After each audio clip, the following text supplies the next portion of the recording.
What's up guys, Pollo here with the ranking of the best weapons for Sandrone. As always, based on fact, not opinions. I do streams Tuesday, Thursdays and Saturdays on Kick, just saying, and thanks for supporting the channel. A few clarifications: we are looking at Sandrone's DPS since we still don't have her final complete team. That said, Sandrones will still make up the vast majority of the team's DPS. All 5-star weapons are considered at R1 and all 4-star weapons at R5 unless I specifically mention a different refinement level, because yes, there are a few special cases for those who are curious. I will also talk about one special weapon at the end of the video because it has multiple possible results. Our baseline weapon will be the 4-star Tidal Shadow Fontaine Craftable Claymore. Keep in mind that it requires constant healing on the wielder to maintain the extra attack from its refinement effects. This is our 100% reference point. Let's begin. At number 13, we have Serpent Spine. This weapon is highly valued because of the crit rate and the damage bonus, but that damage bonus currently doesn't affect lunar or stellar damage, at least for now. That's why it's down here. It's basically a paid weapon that Sandrones can't fully utilize. 93.7% of our reference weapon. At R1, it's naturally a bit worse, around 92%. At number 12, we have Fang of the Mountain King, Kinich signature weapon.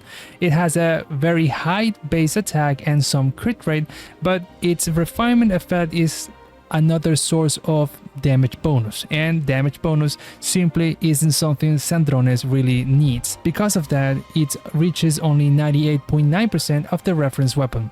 Not worth it. At number 11, we have our reference weapon itself, Tidal Shadow, at exactly 100% because it's the reference. Just remember that healing is required to consistently maintain the attack bonus from the refinement. Without healing, it won't actually perform at 100%. At number 10, we have Mailed Flower, an older 4-star event weapon that provides both attack and elemental mastery.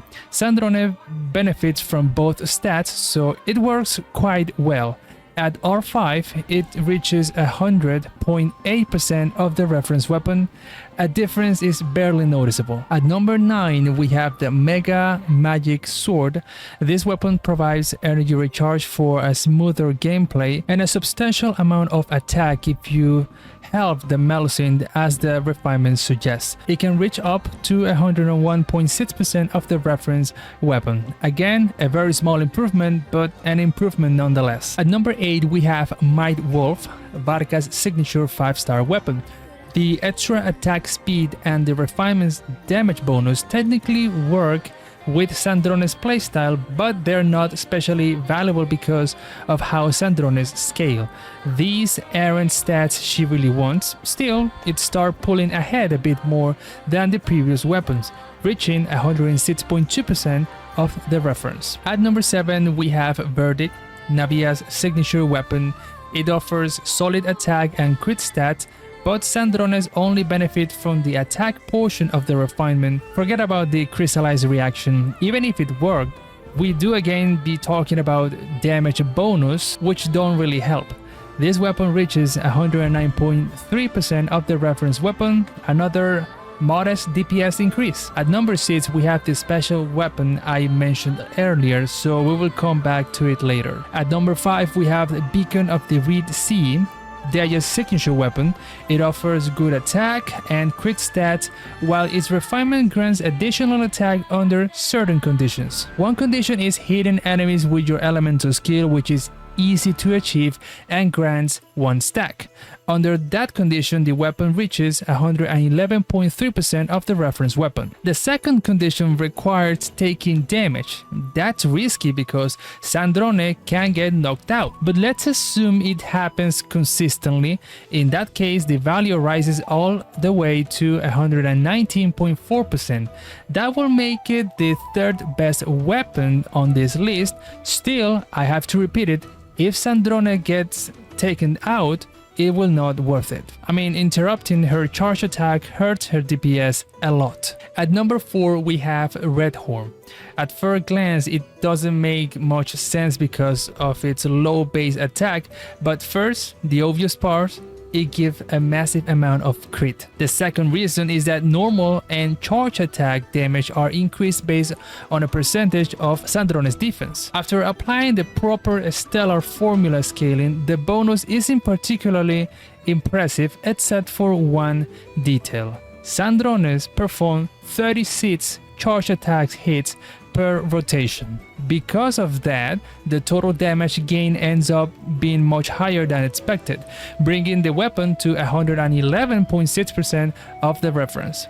At number 3 we have Wolf Gravestone. It provides a huge amount of attack, and its refinement grants even more. The issue is that the passive requires an enemy to be below 30% HP to activate the additional attack buff. Because of that, we can only estimate its average performance by assuming the passive triggers. To keep things simple, against multiple enemies continuously, it can reach up to 114.9% of the reference weapon. Against a single boss enemy, it's somewhat lower, around 110%. And if you happen to own Wolf Gravestone R5, the weapon performs between 118% to 126.4% of the reference weapon depending on the situation, making it considerably stronger. At number 2 we have 1000 Blazing Suns, Mawika's signature weapon. It offers high base attack and some crit stats, while the refinement grants additional attack and crit damage. Everything on this weapon works perfectly for Sandrone. She's not a nice old character, but that doesn't really matter. This weapon pushed Sandrone's to 125% of the reference weapon. It is true that Wolf Gravestone R5 can technically surpass it, but not by much. In practice, Wolf Gravestone R5 will usually perform slightly worse. Finally, we have Sandrone's own signature 5-star weapon, whose name is still unknown at this moment. It provides high base attack, crit damage, and its refinement grants additional attack along with stellar conduct bonus damage. That's incredibly valuable because, remember, approximately 85% of Sandrone's DPS comes from stellar conduct damage. As a result, this weapon reaches 142.5% of the reference weapon. So yeah, now let's return to number 6. What's going on with number 6? This spot belongs to Lithic Blade R5. It's a 4-star weapon with the power of a 5-star weapon if your team contains multiple Liyue characters. In my previous video, I suggested a team using Titsi and Beidou. That's already 2 Liyue characters. However, there's also the possibility of replacing Beidou in the future since she's a 4-star character, so this weapon has several possible outcomes. With 1 Liyue character, Lithic Blade reaches 109.7% of the reference weapon, which places it at number 6. With 2 Liyue characters, it jumps to 119% of the reference weapon, which will actually place it above the current number 3 weapon. And if for some reason you have 3 Liyue characters on the team, it reaches 128.8%, making it the second best weapon overall. But keep in mind that's only Sandrone's personal DPS. If you're forcing weak Liyue characters into the team just to buff Lithic Blade, it won't be worth it. So depending on your team, this weapon can be either number 6 or number 3. And that's it, everyone. That's all for this video.